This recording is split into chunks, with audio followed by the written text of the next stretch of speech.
Salam jumpa kembali dalam Terang Inspirasi Sabda Allah. Jumat 15 Maret 2024. Tuhan tahu kita kuat. Saudara dan saudari terkasih dalam Yesus Kristus, Yesus tahu risiko dari pewartaannya adalah kematian. Orang Yahudi dan kaum Farisi ingin menangkap dan membunuhnya karena pewartaan dan cara hidup Yesus. Banyak orang mulai meragukan Yesus dengan alasan bahwa mereka mengenal latar belakangnya. Sedangkan ciri seorang Mesias bagi mereka adalah mereka tidak tahu dari mana asalnya. Dengan kata lain, Mesias bagi mereka adalah seorang yang tak dikenal.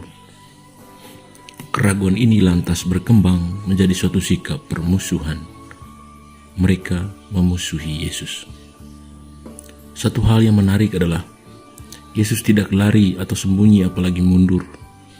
Ia malah datang ke Yerusalem untuk merayakan hari raya Pondok Daun. Ia menampilkan keberadaannya. Bahkan saat ia tampil, ia bukan hanya diam mematung dengan takut, tetapi sebaliknya, dengan berani merongrong ketidakpercayaan orang Yahudi akan hubungannya dengan Allah serta misi penyelamatannya.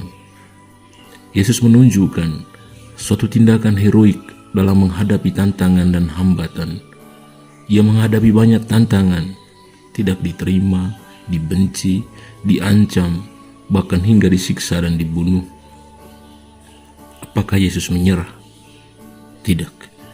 Yesus bukan hanya tidak menyerah, namun malah semakin berani maju untuk kemuliaan Allah dan keselamatan manusia.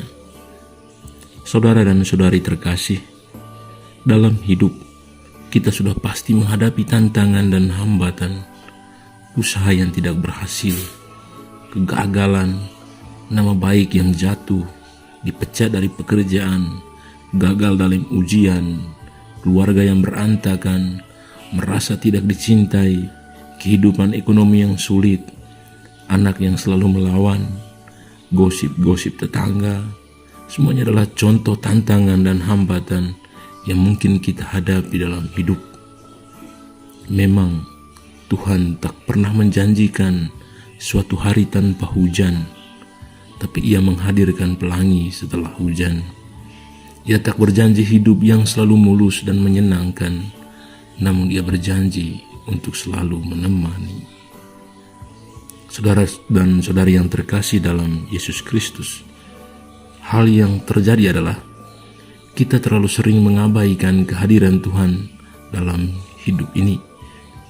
Dalam setiap tantangan dan hambatan, kita memandangnya sebagai bukti Allah tidak lagi mencintai kita. Kita berpikir bahwa tantangan dan hambatan itu ada karena Allah meninggalkan kita. Allah tak pernah meninggalkan atau mengabaikan kita. Ia dengan setia menemani kita dalam setiap ujian hidup. Tantangan dan hambatan yang ada bukan untuk membuat kita menyerah atau jatuh, tetapi untuk membuat kita semakin dekat padanya dan selalu mengandalkan Dia dalam setiap jalan hidup kita. Tantangan dan hambatan ada agar kita semakin kuat. Hal yang perlu diingat adalah bahwa Tuhan meletakkan beban itu di pundak kita karena Dia tahu bahwa kita kuat menanggungnya. Bila Tuhan begitu percaya pada kita, mengapa kita tak percaya padanya? Bila Tuhan begitu percaya pada kita, mengapa kita tak percaya padanya? Saudara dan saudari terkasih, Yesus tak pernah putus asa, lari, sembunyi atau mundur saat menghadapi tantangan seberat apapun. Ia tahu bahwa Allah, Bapanya, senantiasa menemani. Sebagai pengikut Kristus yang siap meneladani Dia, apakah kita juga siap meneladani sikapnya yang tak pernah putus asa, lari, sembunyi atau mundur dari setiap masalah? Marilah kita menjadi pribadi yang kuat dan teguh menghadapi setiap ujian hidup, karena dalam setiap ujian Tuhan menyiapkan sesuatu yang indah. Yang paling penting ialah bahwa kita yakin dalam setiap ujian Tuhan selalu menemani. Semoga kita sekalian, keluarga-keluarga kita, dan seluruh aktivitas dan karya kita hari ini dilimpahi oleh berkat Allah yang Maha Kuasa, Bapa dan Putera dan Roh Kudus. Amin.